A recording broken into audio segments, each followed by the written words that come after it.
Hey, can someone talk? I just need to make sure that my stuff is going on. Yeah, I can hear you. Ah, okay, good. I can hear you. Excellent, excellent. Good morning. Good morning. How's everyone? Great.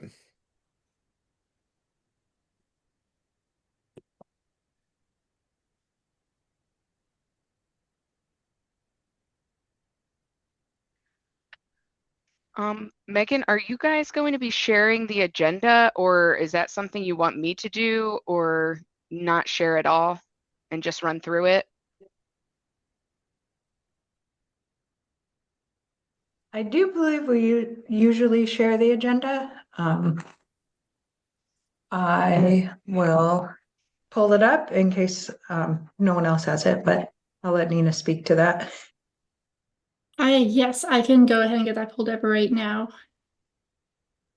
I was just monitoring our waiting room, which is very active all of a sudden. Good. Yes, not complaining. All right.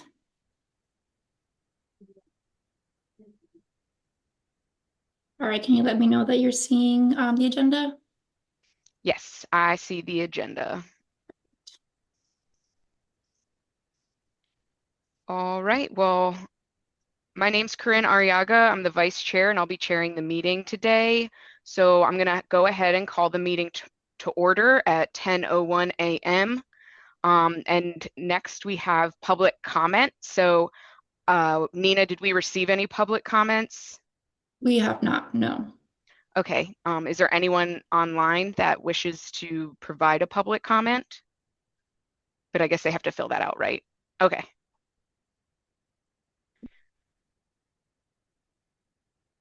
All right. Hearing none, we'll move to action items. So do we have a quorum, Nina? Do we need one? We do not need a quorum. This group votes by consensus, so we can move ahead with the action items.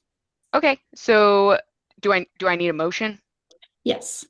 Okay, so I need a motion for the approval of the meeting minutes for October 6th, 2025. Does anyone want to make that motion? So moved. This is Rich. Okay, we have the motion moved by Rich. Does anyone like to second that motion? I'll second it. This is Danny William. Okay, we have a motion and a second by Danny Williams. All right, can I do the all opposed say nay and then just move it that way? I think that works. Okay, anyone opposed to the motion, say nay. Hearing none, we've reached consensus for the meeting minutes for October 6th. Next, we have approval of new members. Before I do that, Nina, do you want to share if there are any? We did not receive any requests for new membership, so we can move past that item. All right, perfect. Okay, moving right along. Next is reports and presentations, and I'm going to hand it over to FDOT for their report. I believe John is online. Or Keith? I Both. Yeah, I think both of us are. Keith's going to be speaking at the beginning, and then I will be wrapping it up. Let me share screen. If you don't mind, just let me know once you can see it.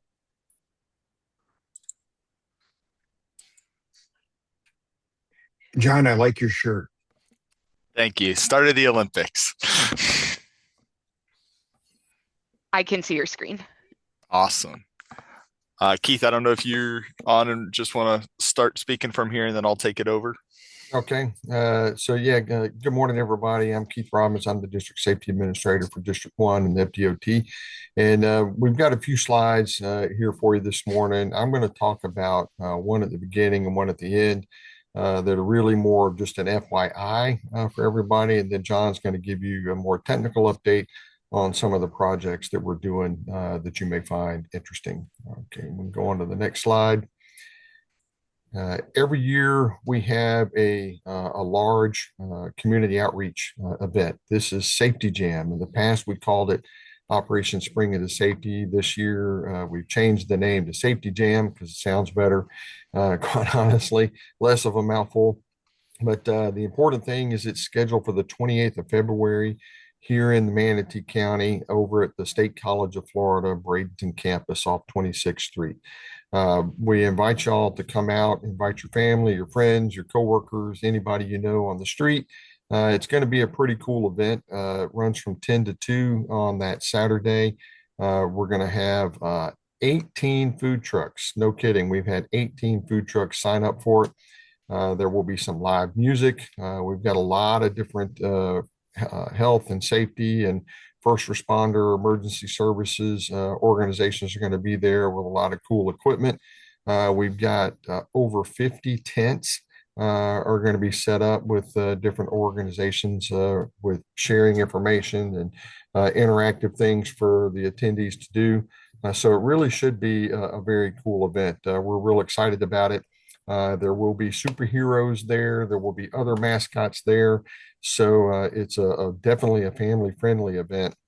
It's important to note that it is free, no cost to attend, no cost to park. However, there is a cost if you want to buy something from one of the 18 food trucks that we're going to have there. So we look forward to having y'all come out and join us on the 28th of February. So with that commercial, I'll turn it over to John to go into the more technical stuff for you. Absolutely. Thank you, Keith. And so one of the things that recently has come out is the updated fiscal year 27 highway safety matrices. And so I just kind of wanted to make you all aware of that.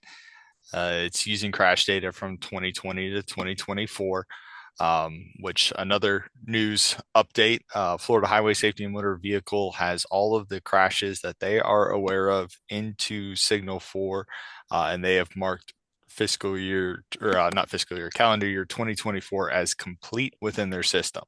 Now, one little note to that doesn't mean everything is located correctly and mapped. That just means that all the data should be in the system for all the crashes that have been identified. Beginning back to the matrices just kind of identify the top 40% of fatal and serious injuries in the state. So really, where are we putting that emphasis on? They're using the strategic highway safety plan for those emphasis areas that show up within the strategic highway safety plan. And they help identify grants for local law enforcement for added enforcement like the high visibility enforcement that's out there. And then just link at the bottom is to the website, which has the grants, which also has the matrices and a little bit of information about how they come up with that.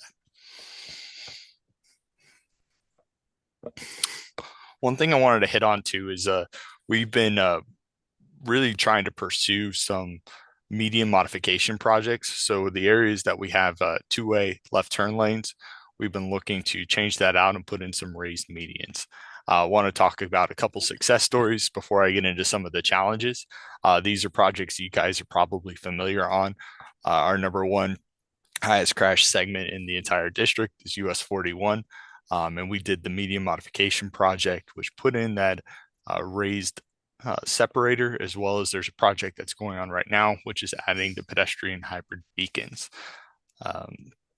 Since we installed those raised medians, we've seen a 45% reduction in fatal and serious injury crashes along that corridor. And that's pretty much just from 63rd up to State Road 70 on US 41.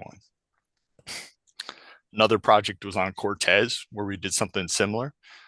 We installed a raised median as well as installed several pedestrian hybrid beacons on it. We've seen a 61% reduction in fatal and serious injury crashes along that corridor. The third one I just want to highlight is actually US 41 from 301 Boulevard to 21st Street. So just kind of getting into the Bradenton area, we've seen a 23% reduction in fatal and serious injury crashes along that corridor. And then the one I wanted to highlight in Sarasota is US 301 from Mound to 10th Street. It's really from Fruitville up to 10th is where we installed the race separator, but we've seen a 40% reduction in fatal and serious injury crashes in that corridor since we've installed the raised medians. One thing I wanted to bring up too, not all roadways are the same. This is a project we're really excited about. It was recently completed down in Lee County. We actually are chicaning the roadway. How do we get the appropriate speeds on a 3-lane section of roadway? We introduced some chicanes. It's kind of a very different thing for FDOT to be doing, but I just wanted to make you guys aware of it. So if we start bringing these kind of concepts to you guys, you'll have an open mind for it. We're currently looking at the data, but it's just recently been completed. We are hearing some positive feedback from customers in the area, so looking forward to getting some good data.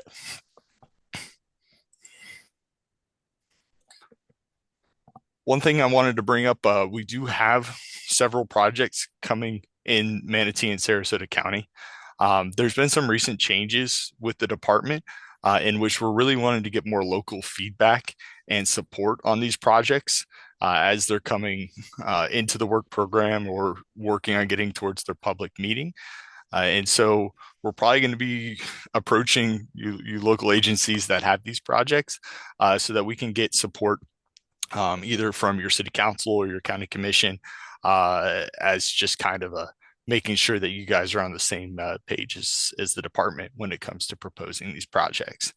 There's 3 projects on the screen that I've got that are ones in Sarasota.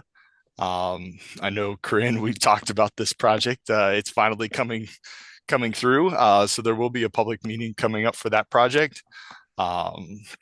And then Manatee, we've already had one public meeting for US 41 from Magellan to 63rd, but there's going to be a follow-up meeting based off of public comment that we received. And then another possible project in the future would be the stretch from 53rd to Cortez, filling in that gap. And so what's on the screen on the right are just those 3 locations of those projects. Hey, John, do you have a date for those public meetings yet? I do not have a date for the public meetings quite yet. The one that's going to come up the quickest is going to be Marie's project, Marie Carvajal's project, US 41 from Magellan to 63rd. Okay. That one should be coming up in the next 2 months, probably. All the others are going to be like that lost project there from 63rd to 26th. That is a possible FPID, so that would be years down the road. Okay, thanks. All right. And then with that, I'll turn it back over to Keith.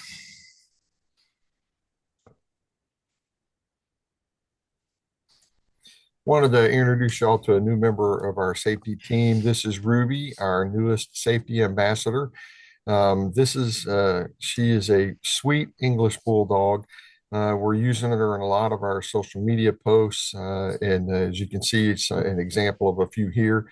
And to answer everybody who I know has this question, yes, Ruby will be at Safety Jam on the 28th of February. She is an adorable little girl. I know her quite well because she's my dog, and we use her for a lot of things. And she's, as you can tell, she's quite photogenic. But while we're talking about Ruby, I just want to make a comment about the projects that John mentioned to you with these median projects. We kind of need your help in this area. You saw the statistics that show that median projects do improve safety along corridors. However, we also recognize that they're not very popular when you're reducing or limiting people's access to do what they think they have an innate right to do. So one thing, if you agree with us on the need for a median improvement project, please talk with us, but more importantly, talk with your people, talk with your elected officials to help us educate them on the benefits that these can have. Now, what I'm not asking you to go out there and lobby for our projects that, specifically as they are shown for the first time that we show them, because we are very flexible when it comes to making changes on things. We can work and we want to work, we need to work with the locals on where we can leave openings in medians. If we're putting a separator in, maybe we can leave an opening here or change it to an interrupter or whatever. Every project is different. So when we come in, we're not just saying, flat out, no median openings period. We're not saying that. But we do show that when you do certain types of median controls, it does improve the safety along a corridor. And the 5 examples that John showed you are proof of that. But in order to make these possible, we really educating the users of the roadway, but more importantly, educating our elected officials at the local level to understand what it is, and for them to help us to educate the locals. I think that's could be a great assistance to all of us on this call. Um, but again, we are not rigid in, that this is the way it's got to be, our way or the highway, no pun intended. But we are willing to work with folks to make it the best way possible. And we did that with a project down in the southern part of Sarasota County, and we're working with the northern part of Charlotte County now to continue that, where we're seeing a lot of local buy-in because we're working with them and they're helping us identify how best we can address the median issue. So this is a huge collaboration effort to make it successful on all fronts, and we appreciate your help. So does Ruby. Yeah, Keith, just to add in a little bit on that one project I mentioned down in Lee County actually started out as a traditional raised median. And because we didn't have the locations to make U-turns that we wanted to accomplish, that's how we ended up going with the chicanes, trying to lower the speeds and where we wanted to keep access because of all the homes that are along the corridor. That was one thing that we came to, is how do we get the speeds down? Well, let's look at the chicanes. And so good news that it's we're starting to see the results that we were expecting to see. But with that, are there any questions that anybody has? Thanks, John and Keith. Is there anyone that has any questions for them? I have a quick question. Those limited access left turns, do I understand right? So if I'm heading northbound and I want to go to a business on the southbound side, I would use that limited access left turn to do a U-turn to get back to the business on the other side? Correct, unless it has direct access with a left turn going into the Sure. location, which we try to prioritize the main side streets and areas that have additional access with the grid. That's usually where we prioritize. But yeah, if you're not able to turn left directly out, you would turn right, and you would go weave your way over to the median to then facilitate a U-turn. Okay. And I guess the numbers show that works well because they're all coming down. That stretch is terrible for U-turns in the intersections, and it seemed that U-turners end up on the sidewalk. So now that I think about that, is that even going to help that? If does it take a three lanes of width in order to make that U-turn? Is there a definition of how much space you have to have for a U-turn? Yes. So we use a program called AutoTurn, which is a conservative estimate of what types of vehicles and what radius they can make the turn at. And so then we look at what types of vehicles we have along the corridor. One of the things on that stretch in Sarasota, there's a really good grid network. So the local traffic trying to use some of the corridors that they feel the most comfortable with if they don't want to make that U-turn. But on the other hand, the 3-lane in most cases will accommodate even some of the smaller trucks that we'll have along the corridor. All right, because just my concern is for people on the sidewalks or on the bike lanes. I don't think there's any bike lanes on that stretch of the one I'm thinking of is 41 up in Bradenton, where it seems like I think they're already doing a project in the middle of the two segments that you showed on your map, and those two segments would be an extension of the project that's already in motion. Is that right? Correct. Yeah, one of the before and afters I used was the middle stretch, which is from 63rd up to 53rd, which is State Road 70. And then, yes, the two projects that I referenced on US 41 are just south of that, and then just north of that. So going from Cortez down to 53rd, and then going from 63rd down to the bridge. Magellan is just on the south side of the bridge. Okay. All right. All right. That's all I got. All right. Elisa, your hand is raised.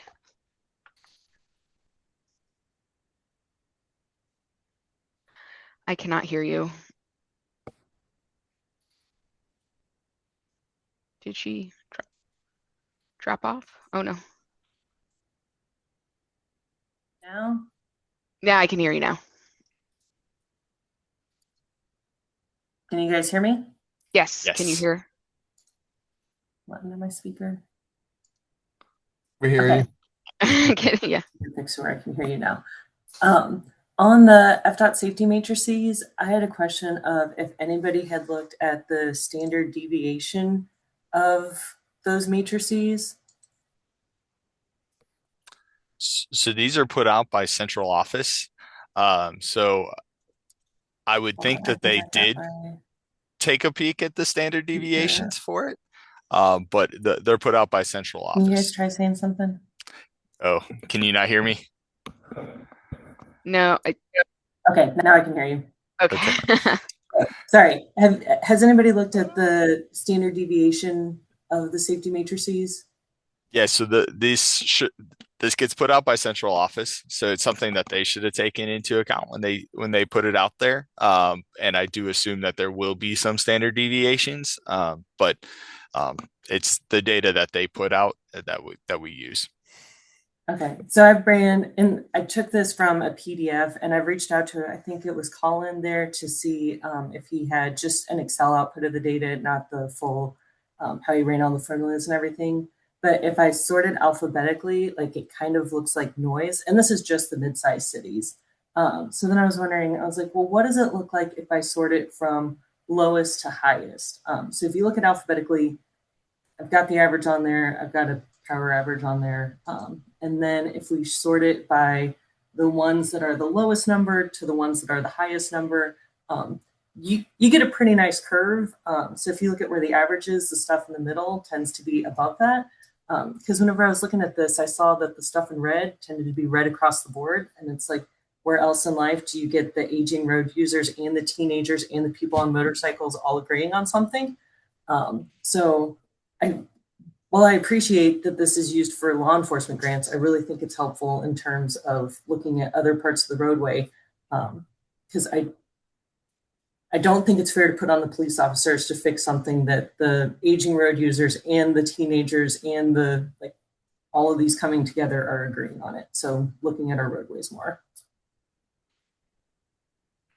Yeah, no, that's helpful. So what is this sorted by? You said this is just by number of FSI? So this is by the lowest rating. So like Ocala was number 1 across the board. And then I think Sarasota pops in here at about 10. So if I sum up the aging road users, distracted, impaired, etc., what's the sum of those that I get? Elisa, can you send those charts to Nina so Yeah. she can share with everybody? I think they'll probably need them anyway. Yeah, one of the things that we do also, and you kind of touched on it there with your comment, is although these matrices are used in the analysis for the law enforcement grants, they do help communities recognize areas that could use further education. One of the grants that they do is the high visibility enforcement, which the law enforcement, it's not just going out and ticketing people for crossing the street wrong, but it's also stopping people and talking to them about, well, do you understand what you're doing is not only wrong, unsafe, but also illegal? And so it is a great opportunity to identify other areas of education in a community and maybe help local organizations figure out, and us figure out what segments of the community we should try to target some of our efforts towards. Yeah, that's a I good think point, it'd be Keith. good to use it in terms of like educating about infrastructure improvements. So if we have people across the board all making the same mistakes, then we should look at the infrastructure and like you guys have done with the median stuff. That's great. And that's helping make a difference across all road users, not just relying on educating people, but making a system that's easier for people to do the right thing. True, but I think we would all agree that infrastructure improvements are not necessarily where we only need to focus our efforts. Every day, I see people that the road, there's nothing more we can do infrastructure wise to a certain area of road to make it safer when you have operators that are blatantly disregarding traffic laws and, or, bicyclists that are using the bike lane that's there, but they're riding in the wrong direction. They're riding against traffic rather than with traffic, or people that are, crossing a street outside of the lighted area 50 feet from a marked crosswalk, but they're going across the street there. So that's a big thing in our strategic plan, our safety strategic plan that's going to be coming out here very soon. Has at its focus a traffic safety culture. And so while I agree with you, it is a great way to identify infrastructure requirements that we may need to address, but it's also just teaching people how to properly and safely use the system. And that seems to be one of the biggest things that we are seeing every day across the spectrum. It doesn't matter what age group you are, what county or city you live in, there are people that are doing what they are not supposed to be doing everywhere. And if everybody did what they were supposed to do, then I think our numbers would go down dramatically, making it a lot easier to do the infrastructure improvements that you're talking about. Yeah, I think it's a good tool to use for a lot of different things. Yeah. We definitely use it for business case to support some of those infrastructure improvements, while Yeah. also saying these are some of our information and education gaps as well. Yeah. Elisa, did you have any other questions? Because I saw Lance unmute himself, so I just want to make sure we kind of get around the room for people. Yep. Okay. Yeah, Lance? so I was looking at this is Lance. I was looking at the matrices specifically for Sarasota, the city of Sarasota, and the pedestrian, the KSIs, I guess we're ranked number 2. And I went back through the Wayback Machine to try to find the old matrices to see where we were last year and the year before. And we've been ticking up. And the question I have is, how close are we to number 1? Like I guess, yeah, I think Ocala may be number 1 for pedestrian KSIs. So how close are we to number 1? Is there any way to get that level of granularity? Uh, Can central office share their data with us and how they determine? That would be my thing, is we can reach out to central office to see if they can actually share their route data for us. Yeah, that would be great. I had a question, Keith and John. When is the Sarasota project coming online? Because the limits that you shared kind of correlates with some of our neighborhoods who were concerned about access management and seeing if there was ways that they could put, like they were supporting those medians getting put up. So I just want to make sure that we're in tune with that. I think that's why you brought it up. So I just want to make sure we're kind of in line with that and coordinated, because I think there's a big push for that from our community. Yeah, Corinne, this is the project we've been talking about. This is the Okay. 3R project that has the safety dollars on it for the median improvements. Yeah, it's that one. And so I'll be reaching out to you guys because we'll want to start having some of those conversations. Just make sure everybody's kind of on the same page. Okay, awesome. Love to hear that. Any other questions for Keith and John before we move to the next item?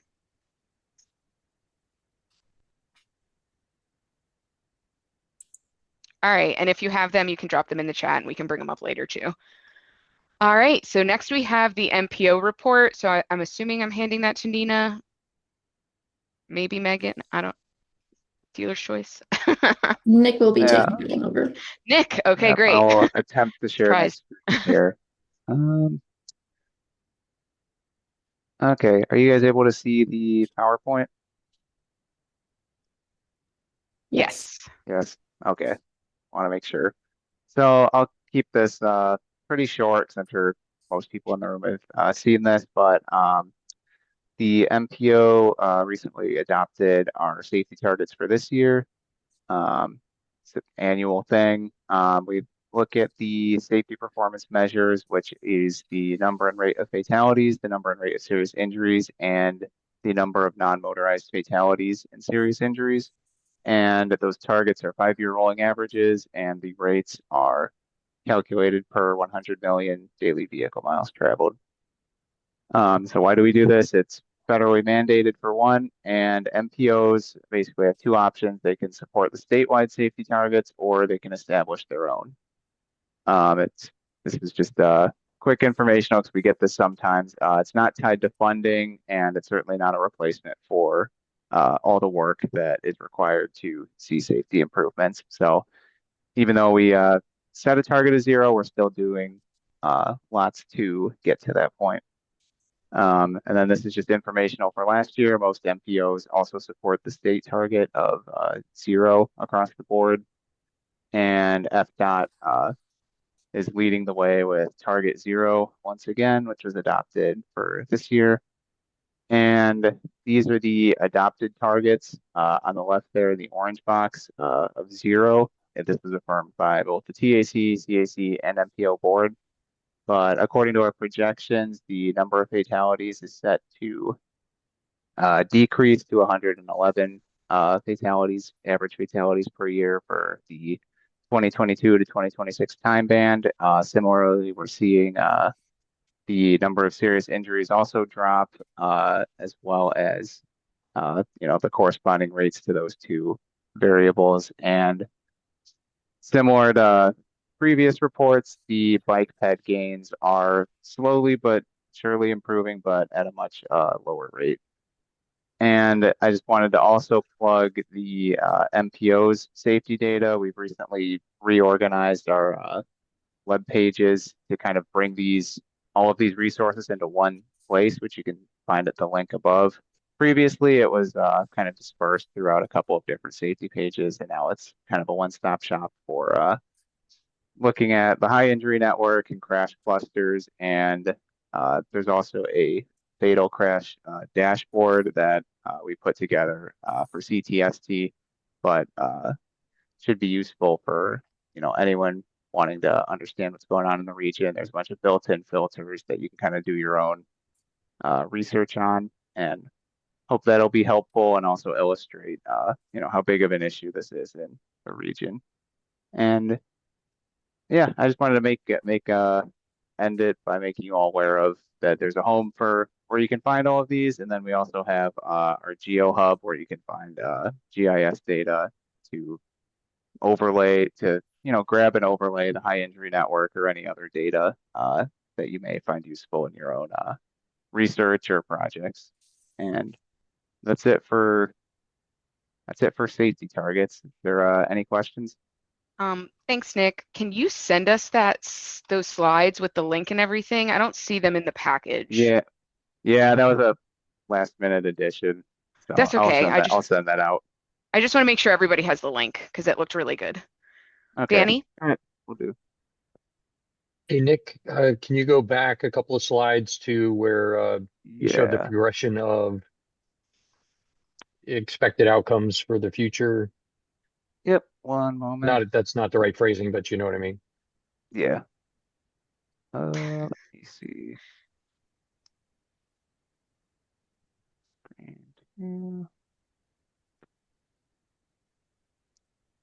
this what you were referring to? Yes. What's the rationale for non-motorized going from 165 to 170 and then coming back down? Is there some factor that is expected to bring it down when it's trending up? So that's based on just a trend function of like the previous 5 years, and that could be anything from what I was kind of predicting was when 2020 was included in the 5-year rolling average that had more fatal and serious pedestrian crashes, as well as kind of stagnant for motorized users. So with that, with 2020, less people on the road, people driving faster. I'm guessing that, but it's, I can look into that more if that's something you're curious about. But yeah, it's nothing too fancy. It's just the trend function in Excel, Like really. 2020 could be a spike that's rolling off the window. Yeah, that's what I mean. But yeah, certainly a long way to go for bike ped, especially, which is why we focus a lot of our efforts on that. Okay, that's all. Thanks. All right, anything else? All right, with that, I'll stop sharing.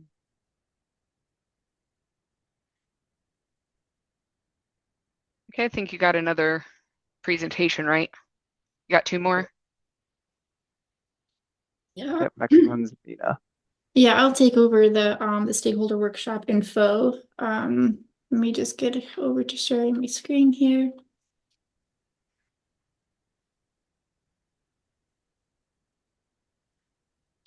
Let me know if you're seeing the advancing organizational safety culture flow chart. Yes. Yep. Yep. Okay, perfect. So this is just a quick announcement, and we'll be formally sending out the workshop invitation later today. Everybody who is on this meeting as part of the DZAG is invited to attend. So in previous meetings, you may have heard us talk about an upcoming sort of safety initiative, which we're calling Advancing Organizational Safety Culture, the end result of which is a strategic safety improvement plan for the organization.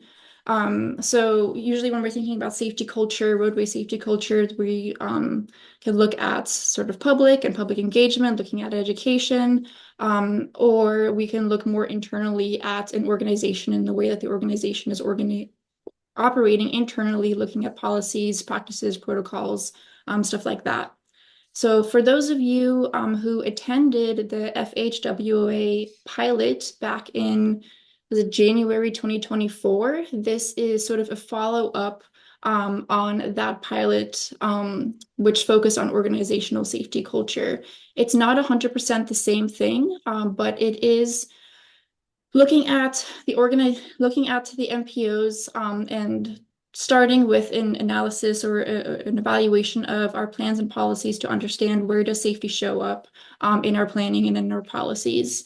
We're also taking a look at the literature review and also seeing what our peer agencies across the country are also doing around organizational safety culture.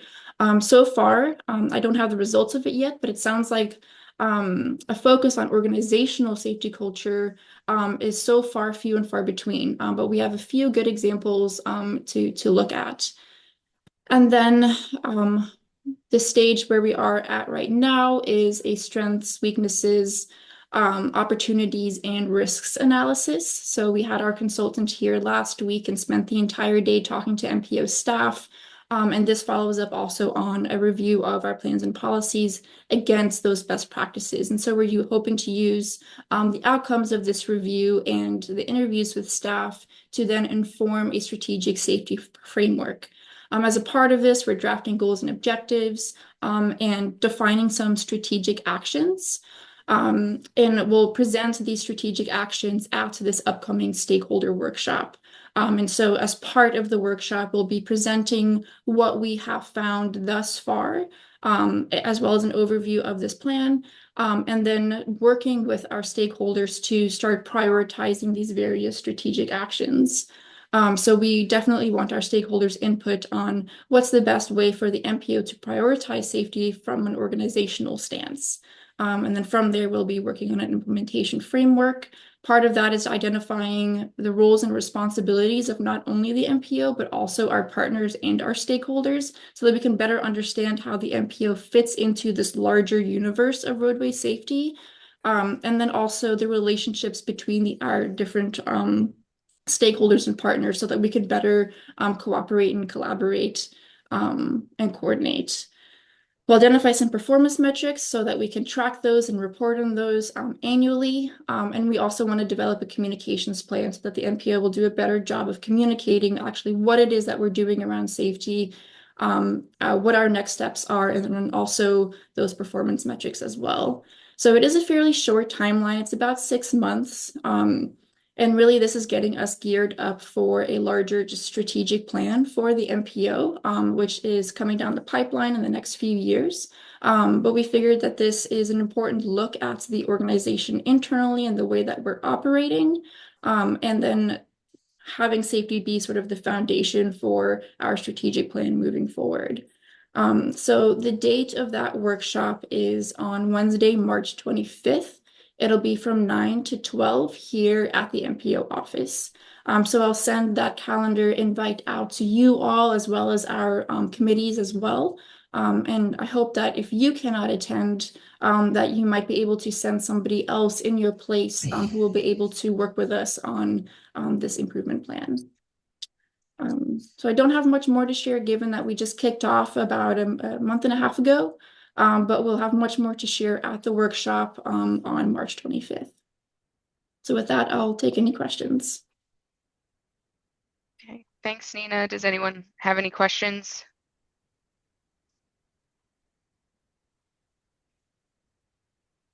And you said you're going to be sending that out later today, Yes, like today. a calendar hold? Yeah, I'll send it out through Outlook. Okay, great. All right, and then next is the countermeasure performance dashboard. Yep, that's me again.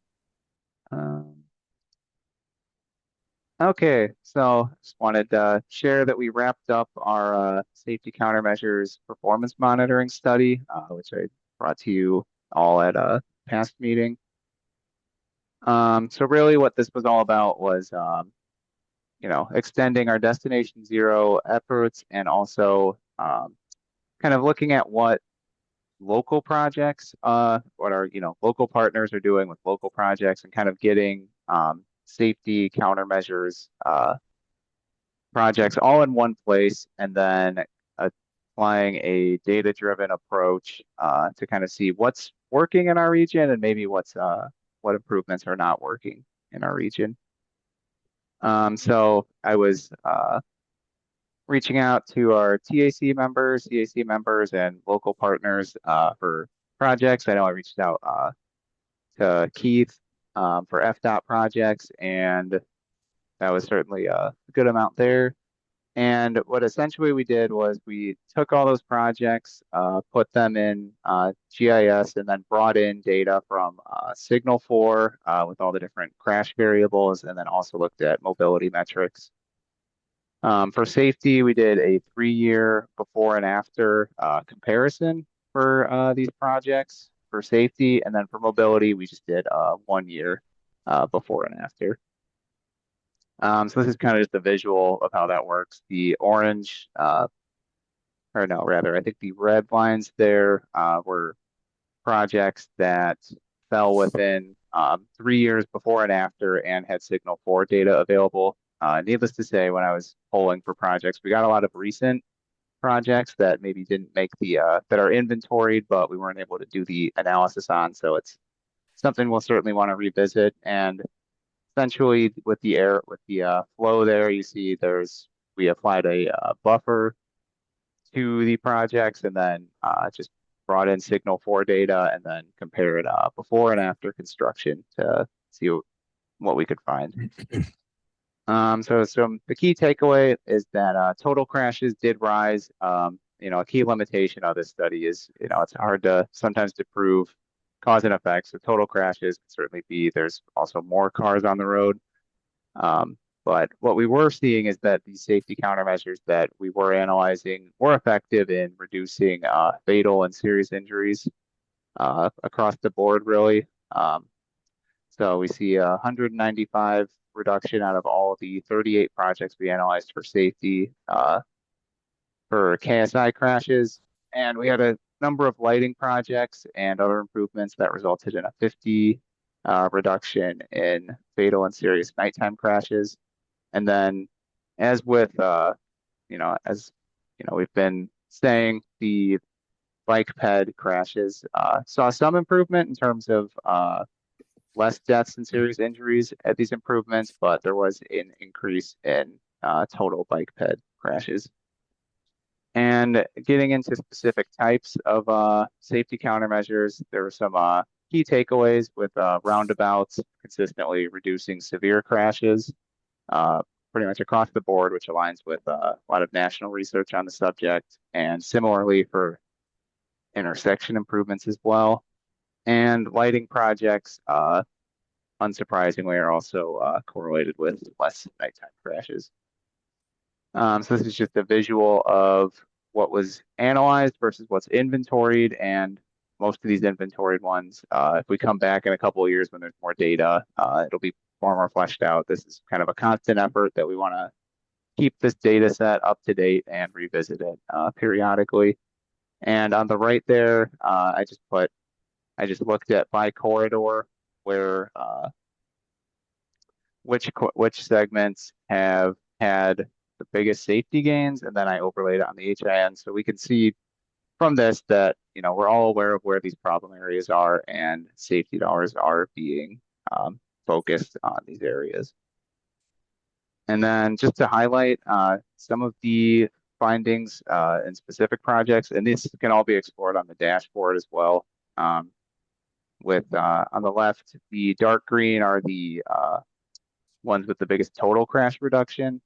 And so you can see, for example, at like 53rd Avenue and US 41, there was an intersection improvement. We've seen 118 fewer total crashes. And then, but the data is mixed, and you can see some of the limitations of this.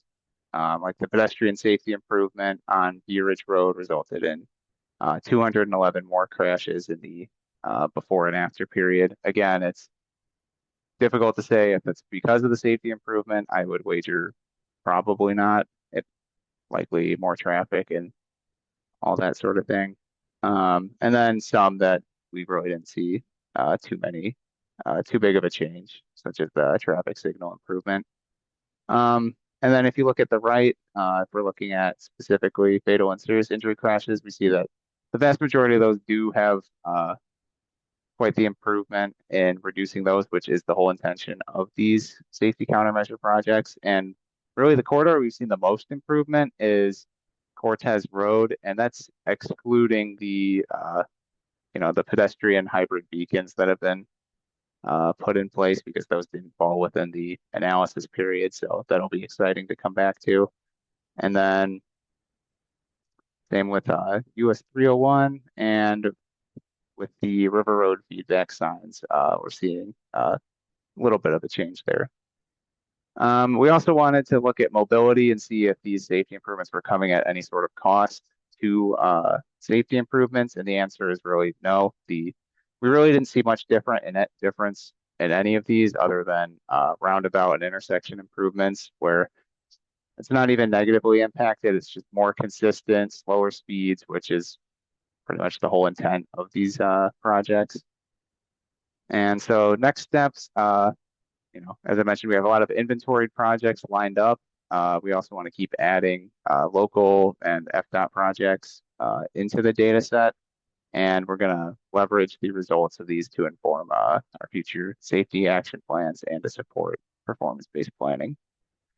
So I'll probably, when we're looking at revisiting this, I'll definitely poll the room again and try to get more new safety projects. This is just a screenshot of the dashboard, kind of just showing a fraction of the big list that we got going, and we want to make it bigger. So all the info we need is just the general safety improvement type, the roadway, its limits, and then roughly when construction started and when it ended. And with that, here's a link to the report. And I say draft dashboard because we're eventually going to move it. It's hosted by our consultant who worked on this now. But the end goal is that we're going to download it, fix all the broken links that come from that, and then end up hosting it ourselves. But we just have not done that yet. And with that, that is the safety countermeasures study. Does anyone have any questions? Thanks, Nick. This looks really good. I was on the website kind of checking out the dashboard, and it's really interesting to kind of flip through the different projects and see all the historical data and what's to come. John? Thank you. Yeah, I was just gonna add the that one project that you mentioned on Bee Ridge. It's a particularly challenging one because it was limited safety dollars on a much larger project, and all it was bringing in interrupter islands. So yeah, what you hypothesized is pretty much correct, that it was a small improvement that went on a larger project in which we've just seen an increase of crashes on that corridor, specifically with that 7-lane section of roadway. That's a challenge for us.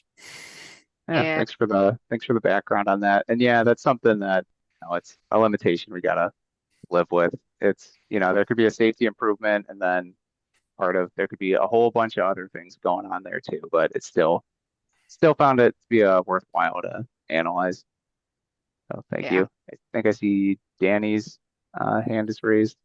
Yeah, it was about the same stretch. I wanted to just make sure we're not looking at, well, we did pedestrian improvements and increase crashes, therefore take out the Yeah. pedestrian improvements and don't do them anywhere else because obviously they cause problems. There's got to be something else going on there.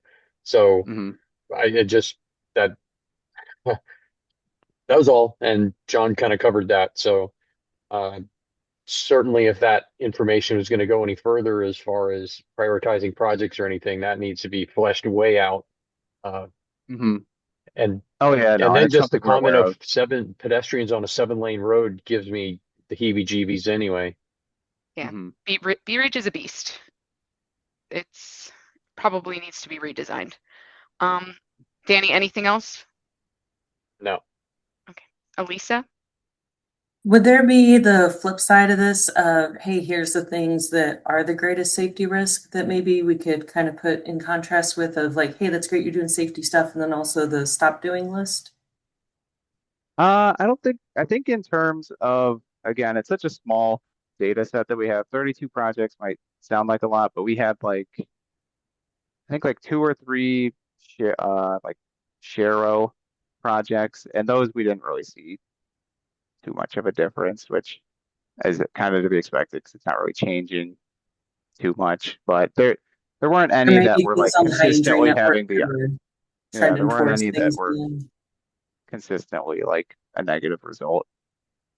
So I guess not looking at the safety projects, but like maybe the high injury network would have some of that data set of like, hey, where are we seeing the most crashes and what does that look like and is it consistent? Oh yeah. Yeah, and that could Trend. be, a part of when we revisit this, like what I would want to do if I have more time, because we have the all the Excel data for this too, is just look at, emerging corridors, like which stretches of road, safety projects aside, are seeing, an increase in the number of problems and fatal crashes, so we can identify those. Thanks. John? Yeah, I was just going to add, we've got something similar to that on the state highway system, which looks at like context classifications and cross sections and all that that kind of tell us where our problems are occurring. So we'll have that data available. We can talk about that in a little bit more detail at another point, but it's not specific to safety projects. It's just overall what kind of cross sections and all that are give us trouble. Yeah, that'd be great to see. Great. Any other questions for Nick before we move on? All right, really great work. Thanks, Nick. Yeah, thank you. All right, next we have the Safe Streets and Roads for All jurisdiction updates. Anyone from Manatee County want to provide an update on their SS4A? I thought I saw Augustina on here. Maybe she dropped off. All right, Patrick for Sarasota County. Yeah, when was our last meeting? I'm kind of trying to figure out what I said last time. Um, October 6th. That's when October the minutes 6th. were. Okay. So I guess on the last meeting, I guess I would have given an update to say that our local safety action plan was adopted by our board. I guess we are kind of looking at the next phase for implementation when that opens up for solicitation. We're currently in the process of sort of gathering what projects we're doing in house for safety, so we can kind of use that as a baseline for our match for implementation. Because we do, the county does install um, RFPs on a yearly basis based on like priority, budget, et cetera. So I'm working with our traffic engineering group to get that kind of data, so we can kind of see what projects we might already have cooking, to sort of improve some of those higher energy networks. Um, I guess the Florida Coast Safe Street Summit is the end of this month. I'll be on a panel there talking about just some lessons learned about with Sarasota County with some other people. So there's probably just a short segment in one of the presentations, but we'll be representing our plan there just to talk about some of the lessons learned and things like that. So anyway, that's my update for now. Thanks. Great. Thanks, Patrick. So Manatee County, no updates. Okay, City of Holmes Beach.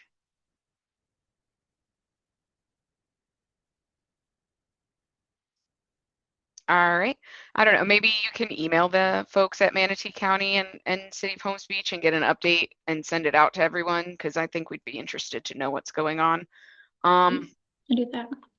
All right. Thanks. And then next we have the election of the 2026 chair and vice chair. So I guess the chair goes first. Do we have any nominations?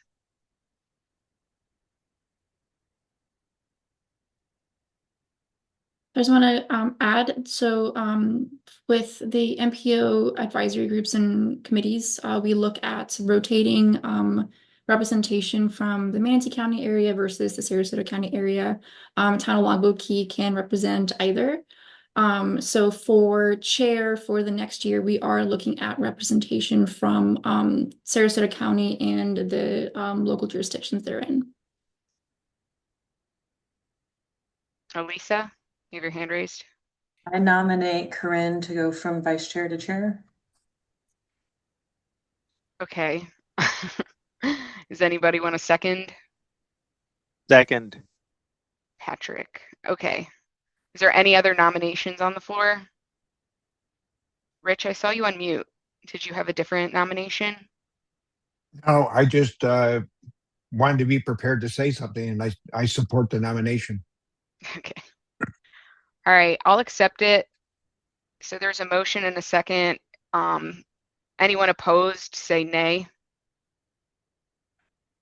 All right, so it sounds like I'll be the chair for the upcoming year. And based off of what Nina said, we're looking for someone from Manatee County for the vice chair, and all the jurisdictions, and I think citizens, residents, right, can be Absolutely. nominated as well. Okay, great. Do we have any nominations for the vice chair role?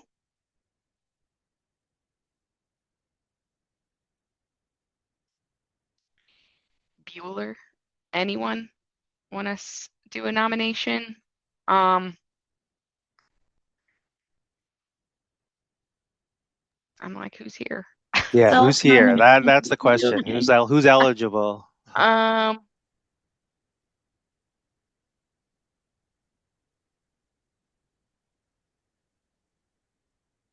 Is Brandon, are you from the county? Manatee? No, I'm from the city of Palmetto. Okay, well, that's Manatee. Do you want to be the vice chair?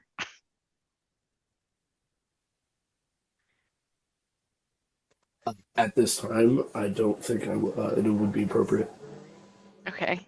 In the future, I would be more than happy to attempt. All right.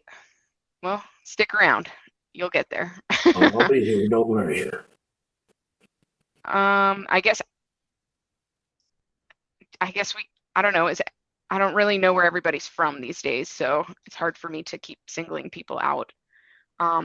So is there anyone that wants to volunteer to be the vice chair? Can FDOT do it? No. Get John up there. It looks like we have Umar from City of Bradenton and Agustina from Manatee County as well. Umar, do you want to be the vice chair? Okay, I will take it. All right. So I nominate Umar to be the vice chair. Does anyone second? I'll second. Okay, Rich seconds. Rich. All right, anyone opposed, say nay. Hearing none, Umar will be the vice chair in the upcoming year. Excellent, excellent, excellent. Thank you, thank you. All right, next is once around the table. So I'm just gonna say if people can just use their raise hand functions, we can do it that way. So that way we're not like calling on everybody's name. Elisa. So thank you, Patrick, for the Safe Streets for All plan that you sent and that you have on your website. So for all of my development review committee reviews, if a project's on one of the high injury network segments, I mention it as an advisory comment. And part of that is getting them ready for like, hey, if there is going to be an update to the road, kind of here's the data that it's founded in and kind of start the conversation and help the citizens and residents know. So it's a unique way to make it educational of like, hey, here's a thing, here's how to get educated about it. There's a really good plan, use it. So I don't know if Manatee County has anyone that can do that with their plan, but it's just another way to help educate people and spread the word about good stuff that's out there. Thanks. Great. Thanks, Elisa. Rich, Garrett, you're muted.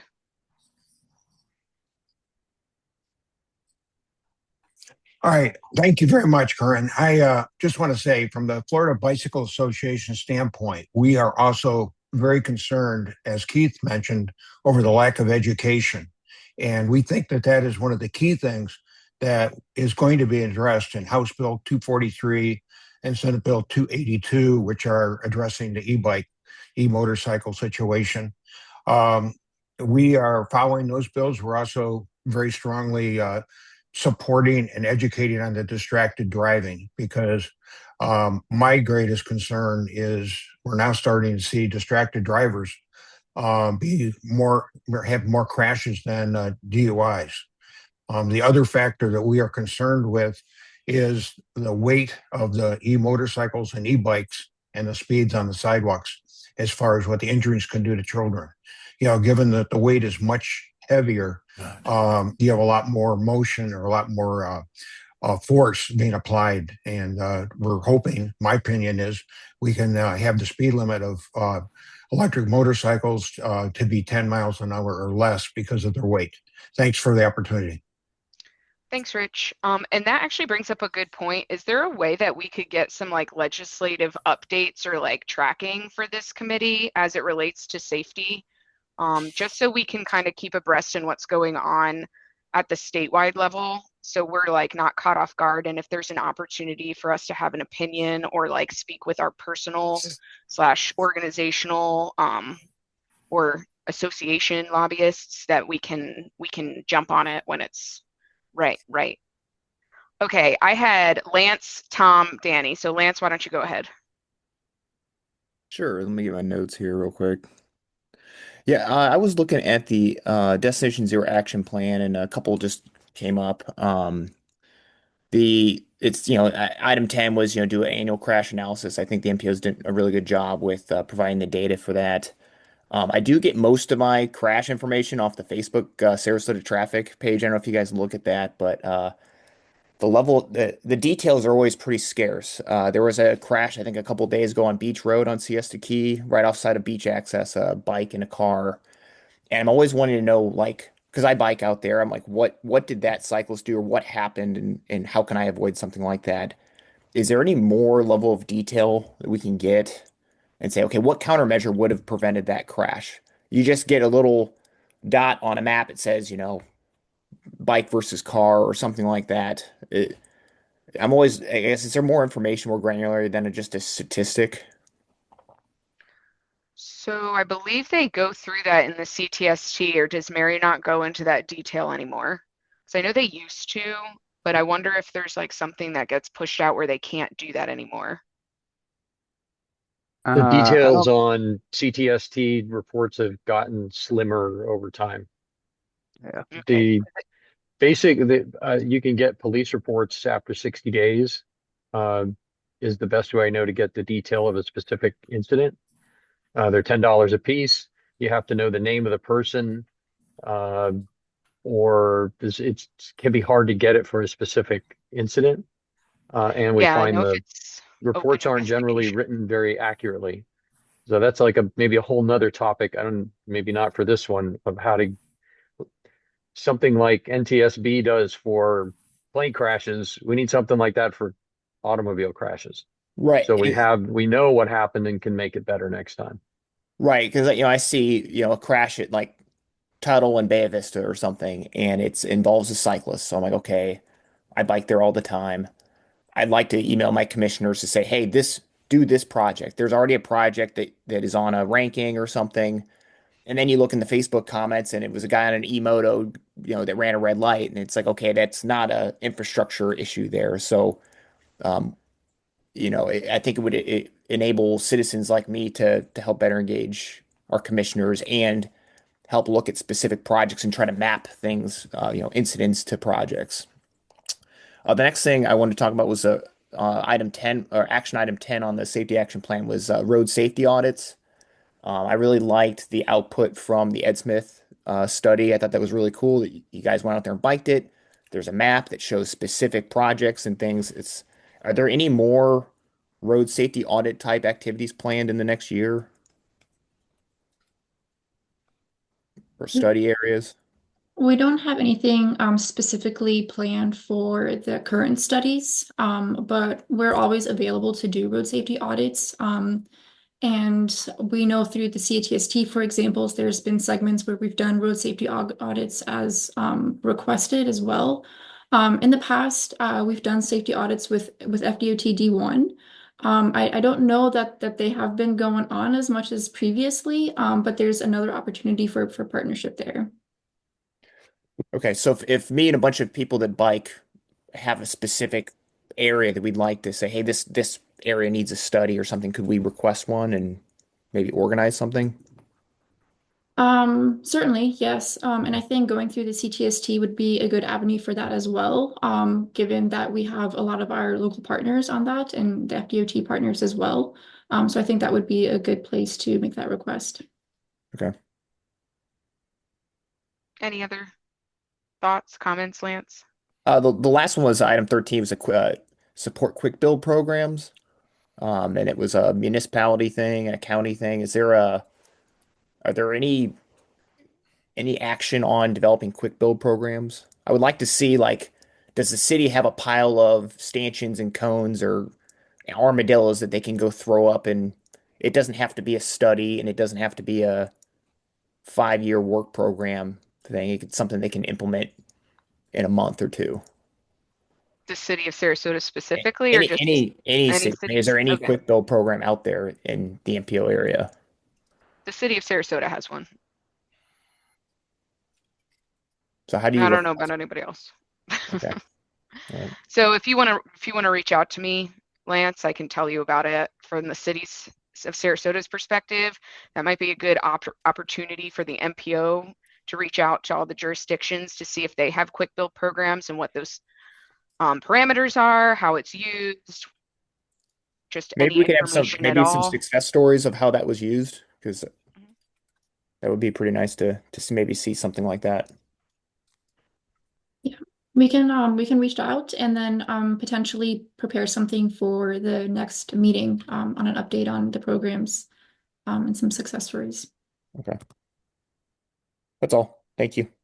Thanks, Lance. Thanks for keeping us honest on the DZAG, the Destination Zero action plan. We love that. Thanks. Danny? Yeah, I'd like to kind of bounce back to what Keith said. We can't, there's nothing more can be done. We need to teach everyone to behave. And I taken a little aback by that, and I didn't want to let that completely go unaddressed. I don't see that the case. If that was the case, we'd have done it by now. If there was a way to teach everyone to do the right thing all the time, we need a strategy for that. And I don't know what that strategy is. I think a better strategy is to make it easy for people to do the right things. And that takes building things. Build a place where people will tend to do the right thing. And if someone makes a mistake, no one gets killed. If I can figure out how to share this.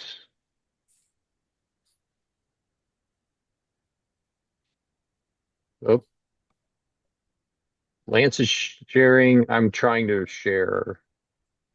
So do you have the green arrow button at the bottom? Yeah, I hit that, and then Lance's face popped up. Because it stopped his sharing, so you have to hit it again and then share your screen. It's like it's Okay. not the best, most efficient system. There we go. All right. So Patrick Franklin, you guys probably heard of. He was killed riding his bike on this road going in this direction by a truck pulling a trailer, much like you happen to see in the street view. That's maybe a bike lane. People call it a bike lane. There's a share the road sign just behind this. It's not the standard width for a bike lane, so I believe that's just a gutter. In any case, he's doing all the right things that he could do. He's an experienced cyclist, rides thousands of miles a year. rode thousands of miles a year until he was killed on this road last month. I think we can do more than say the guy driving the truck should have been more careful. That's not the right one. Protected bike lanes are a thing that would prevent that sort of thing. So a distracted driver who's eating a sandwich or looking at his phone or looking at his GPS built into the dashboard or whatever that drifts over into the bike lane is going to be less likely to do so if they have a concrete curb to hit or a planter box or even flex posts. So that's my around the table thing. I think we need to not count on people doing the right thing because people don't do the right thing, and make it easy for people to do the right thing. And that takes building things like this. That's all I Yeah, got. absolutely. I think what Keith was saying is in instances where those are built out, where those treatments exist, people, there are some people who it doesn't matter. There's no more engineering that can solve the issue. It's the person's behavior. And I think in those instances, that's where the education and the driver behavior and the personal responsibility come into play, not necessarily the areas that definitely need engineering. But I'll let Keith respond because he has his hand up.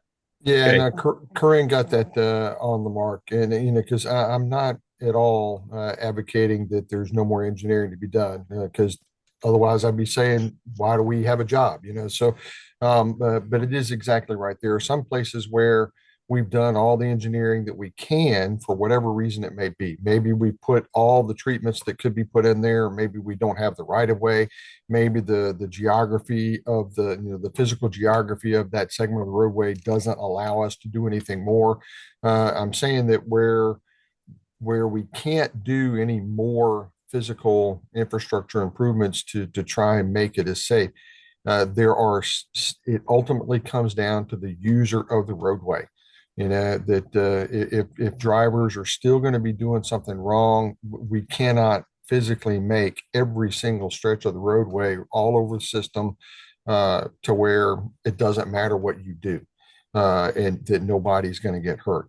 It still comes down to the point that we have to get the users of our system to do the right thing. In my example about pedestrians, was a big one, that we have pedestrians, we have marked crosswalks, we have pedestrian crosswalk treatments there, we have intersections that are lit to make it safer for pedestrians to go there. But yet pedestrians will still not walk the 50 feet to use that. They'll try to cross the roadway. And we can't put a fence across every stretch of roadway to channelize them to only where we want them to cross. So it still takes personal accountability, user accountability to do the right thing. And so that's what I'm getting at when I talk about the need for education. So I appreciate Corinne's explanation. That was really well done. All right. Thanks, Keith. John, and then Elisa. All right, so I've got a whole bunch of things, if it's okay. Yeah. Number one, I'm trying to get as many responses to what people have been asking about. And so, Rich, totally agree with you on the legislative items. Keep tabs of it. I know I sit on a committee for another MPO, and they actually brought the e-bike language to the BPAC to kind of get everybody's opinion, so that then when it went to the MPO board, they had that backing from the BPAC, which I thought was a very interesting move.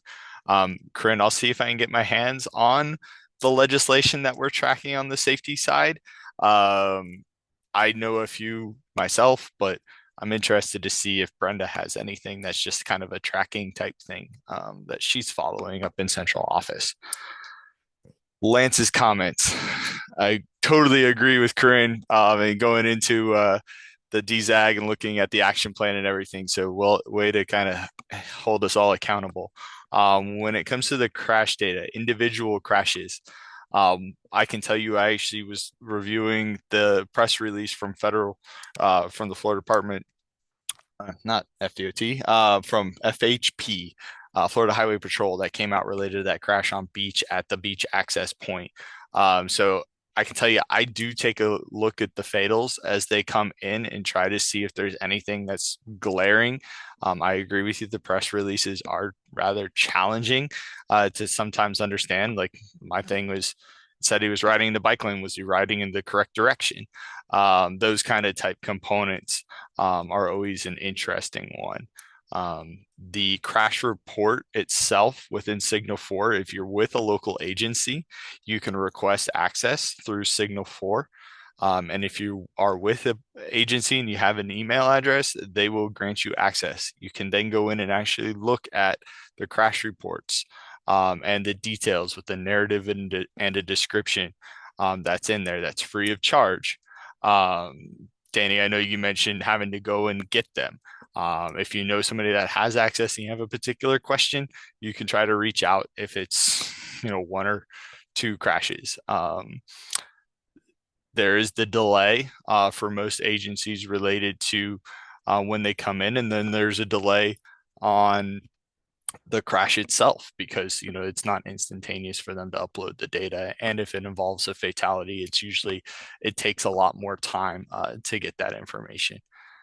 Mary is no longer with the department. I did want to kind of hit that with the CTST. So Sarah Linares has been taking over at the CTSTs. So just one kind of note there. RSAs, if you have a location on the state system that you want to look at an RSA, please let us know, as well as if it's off system, let us know as well. Safety dollars aren't limited to just on system. They are for on and off. So if you have a major crash problem off system, please keep that in mind, that we want to know about it and see how or if we can help you. RSAs, another component with the road safety audit. They tend to get really expensive if you're going to follow the road safety audit checklist and do everything to the dot the I's, cross the T's. We are looking at how we can do basically a quicker version of them for a cheaper dollar amount.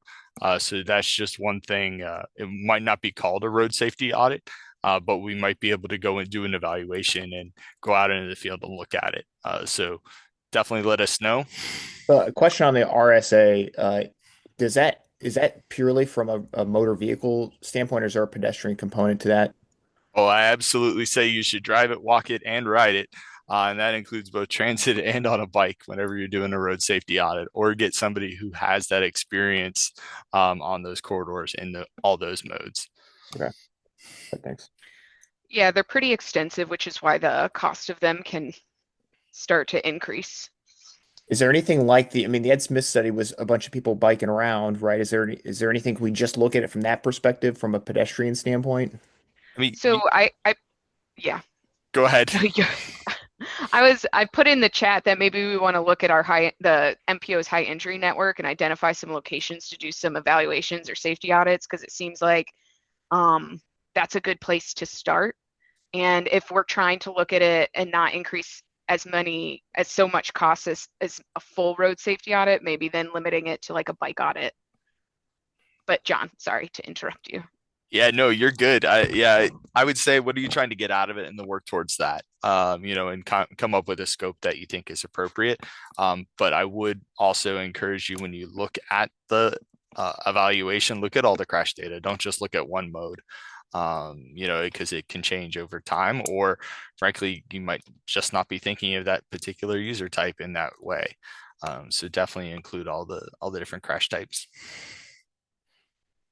And then my last one was Danny's comment too, about kind of the safe systems approach, and Keith and Corinne hit it smack on, and well done. The only thing I was going to add to that is, we've got an uphill battle. Some areas are going to take more work than others. Some roadways are particularly challenging. I can tell you, Corinne, Bee Ridge, I would love to redesign that roadway and do a whole nother thing, but I can tell you the cross section doesn't work for going curb to curb to put in a raised median that's a traditional raised median. And so like each roadway is a little bit different when it comes to infrastructure, and there is a lot to be done. And it does take groups like this to kind of bang the drum and help us get through a lot of the challenging components. So Danny, I hear you, and I encourage you to keep it up, because that's there's a lot of work to be done, even though I do agree that the vast majority of our challenges are with drivers making mistakes. But how can we minimize those mistakes? And the safe systems approach really does kind of try to help us look at that. That's all I got. All right, thanks, John. All right, we have Elisa and Sarah. On the educating the elected officials, my understanding is that they only get crash totals or KSI totals twice a year. And I think that it would be helpful for them to get that information every time they meet, since they're setting the policy, to help them understand why this is important, give them the data of the safety matrices and this other information to really help highlight why we need all these projects. So I don't know if that's something are you talking that about at the MPO board level or at oh, okay, great. Yeah, that's a good so suggestion. my understanding is they only get it twice a year. I don't know if this committee could deliberate suggesting that they get it more often, or what that pathway would look like. And I don't know if Ryan was on here, but maybe he left. In the past, the MPO staff used to provide safety data to Dave to include in his remarks. So that way it was happening every board meeting. I don't know if that I don't know where that lands today, and I'm sure it can be reintroduced at, the snap of a finger. It's just that was something that they used to provide a safety sort of like state, one to three sentences that Dave would read out loud in his director's report. So maybe that's something that could be reintroduced. Sure. I don't see Ryan on the call anymore, but I can certainly share that information and look at doing that moving forward. Great. All right, Sarah. Hello, everyone. I joined our last in-person meeting, and so that was my first meeting with you guys, but I have taken over Mary Weber's position for CTST groups. So I've been attending them, and I've been doing my best with following through in her footsteps and providing crash data and the statistics as she did previously. And so in our last meeting, we did talk on to potentially doing like field reviews. So I'm definitely open to the coordination with like RSAs and like getting to that RSA level. Like we could probably start small, discuss locations in our meetings, and kind of see like where the best benefit would be to kind of go ahead and like get that collaboration started. I don't think there would be any oppositions if there's great need, and there can be great help in reducing any fatal severe crashes that were reported in those locations. But I welcome everyone to join our CTST meetings. And if you guys have any recommendations or any requests, in our last meeting, we did touch a little bit on the FDOT's highway safety matrices, and I kind of pulled some crash data along those emphasis areas. Unfortunately, I don't typically provide any actual crash reports. Those could be also pulled as a public records request. So those are harder to like provide to the groups and stuff, but there are ways that FDOT and other agencies can kind of assist doing that, because we would have to redact personal information and everything like that. So, but we can provide numbers and details just like at an overview level, because we do have access to see them. So we can look at them, but we can't just like hand them out. But if anyone has any questions or anything like that, feel free to reach out to me again. I've started recently in the end of, well, I guess mid 2025. I started July. So I just recently joined the safety group here with John and Keith, and I've just been helping with the education and outreach. So if we can provide any information or tip cards and stuff like that, I know our group could probably help make that happen. And we do our best to try and engage with the communities and everyone. So thank you all for those who do attend, and hope to see you at the next meeting. And thank you for having me here today. Great. Thanks, Sarah. Seeing as there is no other hands, I'll just provide a brief update. The city of Sarasota is attempting to tackle safe speeds in the city. So we've done a citywide analysis where we've looked at the 85th percentile speeds on all of city streets, including FDOT streets and county streets. And we've compared that to the posted speed limits and looked at the speed differential. So we've done that so far, and now we're looking at solutions development. So we're probably going to reach out to the FDOT traffic ops as well as the safety office so we can look at different ways we can slow speeds on state roads. And we'll look at also setting up meetings with the county because they also align with some of our high injury network, the local one that was identified in our SS4A action plan. So just coordinating on some of those treatments would be good. So that way, when we have the final plan, we're all coordinated and in step with what kind of treatments we want to implement on those corridors or that we want to advance so we can slow down speeds. Right now, we're planning to have those maps and neighborhood outreach in the month of March. So we have 3 meetings planned, March 18th, March 24th, and March 26th. We've separated the city into 3 locations, so we're not overlapping information. We're looking at different areas for those 3 meetings. So it'll be really interesting and really fun, and that's just so people can get the first look at things and provide feedback and comments, and we'll probably have that open until April. Mid to late April, so that way people feel like they have enough time to look at the information, digest it, let it percolate, and then provide us with their feedback. So that way it's meaningful and we can sort of integrate that into the final plan. Our hope is to have the final plan to commission, we said spring 2026, but seems ambitious. We'll see. We'll see how the plan goes. Okay, that's all I have. And I wanted to thank you all for being here. Really just being involved in this is really important. As you can tell, the state of our system needs work, and that's why we're here to sort of provide that information and get the work done so that way we can create a safe system for everybody. And all right, at 11:26, we're adjourning. Thanks, everyone. Thank you. Thank you. Thank you.